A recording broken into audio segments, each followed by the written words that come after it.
Okay, so I want to tell a little story about this job I used to have in Long Island.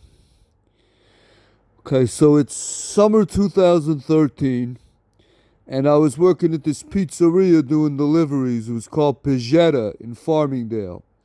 And long story short, the owner was this guy named Anthony who was a fucking asshole.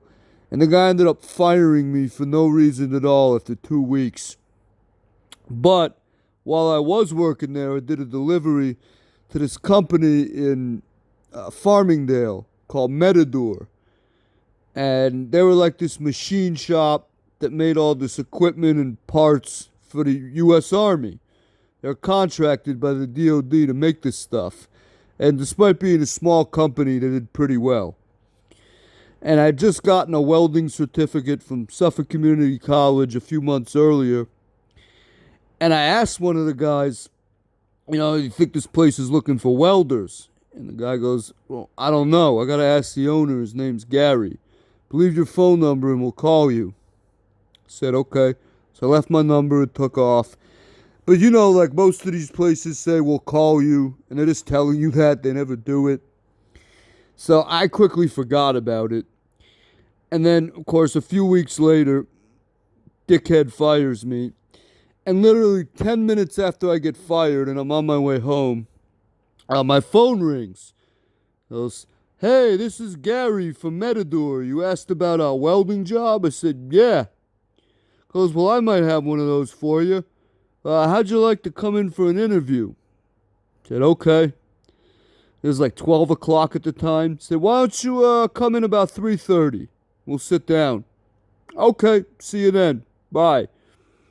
So I go drive home, and for some reason, I just really wanted to smoke some weed. Now, even for me, just the thought normally of showing up to a job interview high, no, hell no.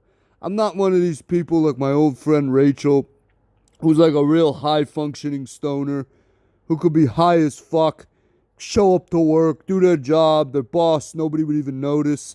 No, with me, everybody seemed to notice.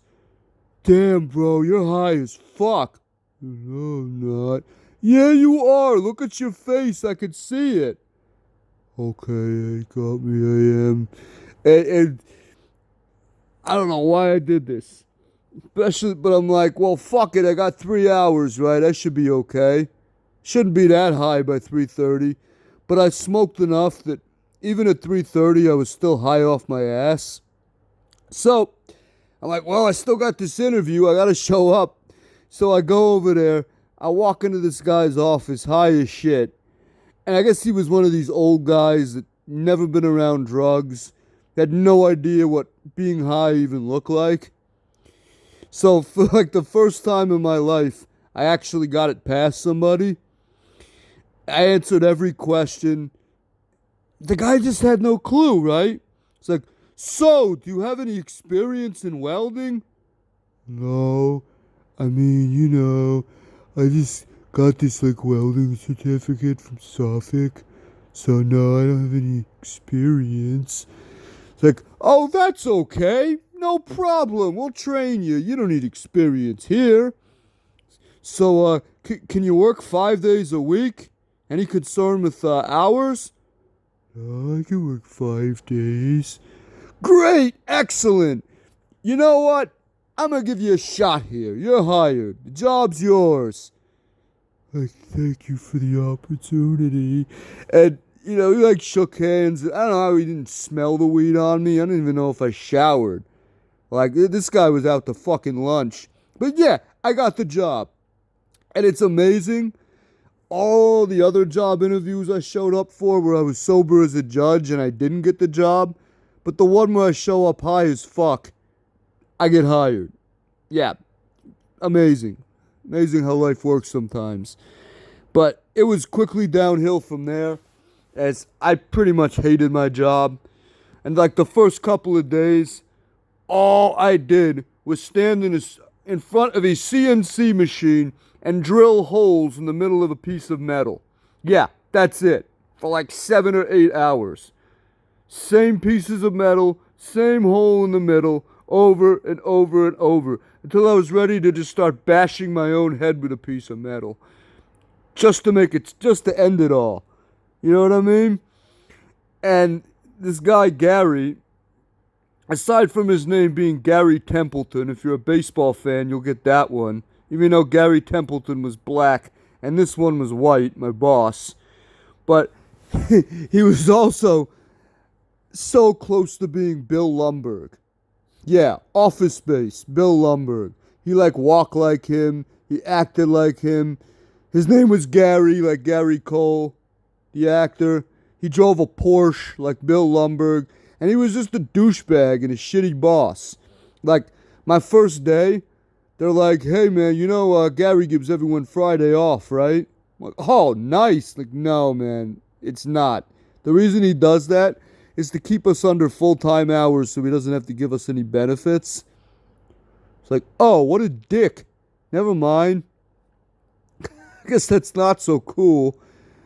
And yeah, and my supervisor was this old guy named George. It's 72-year-old guy. Just bitched at me all day. That guy didn't like me. It was mutual. And yeah, Bill Lumbergh. The only way he wasn't like Lumbergh is he didn't go, yeah. I was really hoping he would do that. That would just make it complete. Just complete the Lumbergh. But, yeah, of course, after 2 weeks there, what happens? Well, I get fired.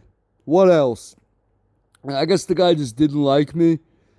He calls me into his office, but he did it the nice way, unlike Anthony.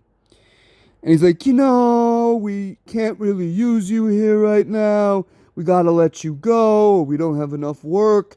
We don't need any more people. Blah, blah, blah. And then he goes, I'm still wearing the work shirt he gave me. And he goes, hey, you know what? Keep that work shirt. It kind of looks good on you. Fuck you, asshole. Really? Oh. Yeah. Fucking Lumbergh. And so that was my story about the place I worked at, Matador, and how I showed up to the job interview high off my ass and somehow still got the job. But it really went for nothing because I ended up getting fired again 2 weeks later, just like the last place. And on with my life to get fired from the next job after that. What a job. What a fucking job.